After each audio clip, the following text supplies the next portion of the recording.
नमस्कार, मी डॉक्टर कमलाकर सामंत, अध्यक्ष कला महर्षी के के मूस प्रतिष्ठान, चाळीसगाव, जिल्हा जळगाव. आपल्या सर्वांचं स्वागत करतो. मागच्या एपिसोडमध्ये आपण बघितलं की के के मूस यांची जी सरस्वती आहे ती सरस्वती कशी विलुप्त आहे. त्या सरस्वतीचंच दुसरं रूप म्हणजे मूस साहेबांची ही एक कलाकृती आहे. ही कलाकृती आहे portrait of Nehru in bracket non political face. याची थोडीशी हिस्ट्री अशी आहे की पंडित जवाहरलाल नेहरूंना भारताचे पंतप्रधान असताना काँग्रेस अधिवेशनासाठी चाळीसगाव जवळ इथे यायचं होतं. ते खानदेशात जाणार हे ऐकल्यानंतर दिल्लीमध्ये त्यांची एक मैत्रीण होती, अरुणा शेरगिल. हिने त्यांना सांगितलं की तू त्या भागात जातोय तर तिथे एक अवलिया कलावंत राहतो, त्याचं नाव आहे के के मूस. त्या के के मूसला तू भेट आणि तुझे व्यक्तिचित्र त्याच्याकडनं काढून घे, कारण तो फार मोठा आर्टिस्ट आहे आणि तो बंदिस्त आहे, स्वेच्छा आत्मकैदेत आहे, तो घराच्या बाहेर पडत नाही. तुला मात्र त्याच्या घरी जावं लागेल. पंडित जवाहरलाल नेहरू इथे आले.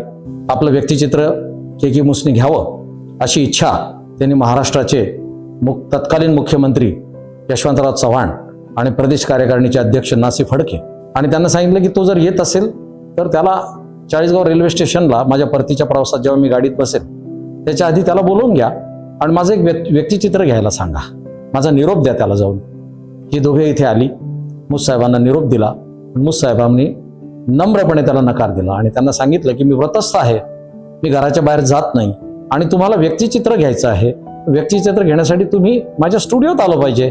माझा त्यांना निरोप द्या. You are most welcome to my studio. आणि नेहरूजींना सांगा की मी त्यांची वाट बघतोय.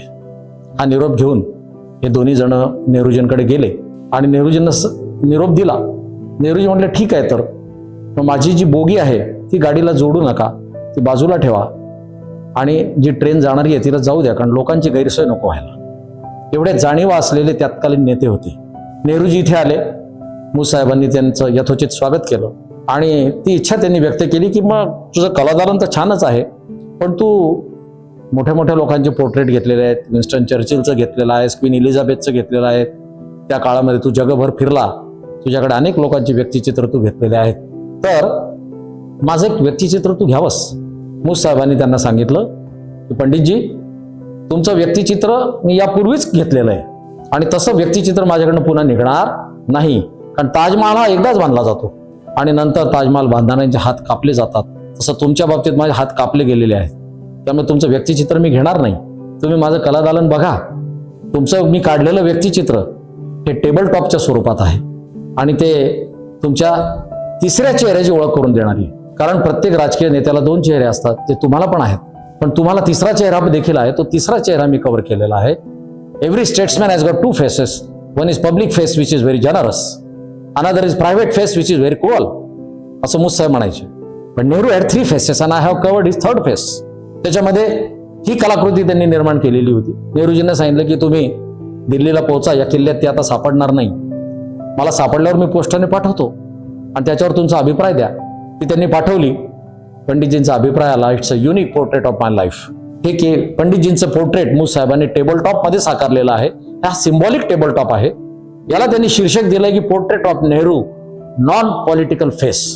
हा अराजकीय चेहरा असं मूस साहेबांनी शीर्षक दिलं. अराजकीय चेहरा म्हणजे कोणता चेहरा आहे नेमका हे दर्शकाने ओळखायचं, कारण मी ते लपवलेलं आहे.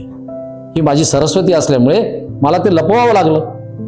हा त्यांचा फिलॉसॉफिकल फेस आहे, पण मूस साहेबांनी portrait of Nehru philosophical face असं शीर्षक दिलं नाही, तर त्याला पर्यायी शीर्षक असं दिलं, portrait of Nehru non political face. आता आपण याचा अर्थ जाणून घेऊया. In this picture various philosophical aspects of Nehru's personality are covered by K K. What they are? Nehru had canvassed Panchsheel on globe. That's why the cap is placed on globe. The source of Panchsheel, Bhagwan Buddha. The idol is made of plaster of Paris which is kept on Discovery of India, the book which is kept in the picture. त्या चित्रात ठेवलेलं हे जे पुस्तक आहे हे discovery of India नेहरूजींनी लिहिलेलं पुस्तक आणि त्याच्यावर एक गुलाब पुष्प. These 5 aspects of Nehru's personality, philosophical personality, they are exposed in this picture. याचा अर्थ असा आहे, नेहरूजींची जी कॅप ग्लोबवर ठेवलेली आहे म्हणजे नेहरूजींनी भगवान बुद्धांच्या पंचशीलचा जगभर प्रचार केला. तो प्रचार प्रसार भगवान नेहरूजींनी लिहिलेल्या डिस्कवरी ऑफ इंडिया पुस्तकाच्या माध्यमातून झाला. It is been canvassed by the book written by Jawaharlal Nehru, The Discovery of India. The source of Panchashil, भगवान बुद्ध यांनी जगाला पंचशीलचं तत्वज्ञान दिलं आणि पंचशीलचं प्रतीक आणि नेहरूंचं जीवन पुष्प, नेहरूंचं लाईफ फ्लॉवर. पार्लमेंटमध्ये जाताना एखाद वेळेस फाउंटन पेन आपल्या पोटावर लावायला विसरले असतील, परंतु गुलाब पुष्प कधीही विसरले नाही.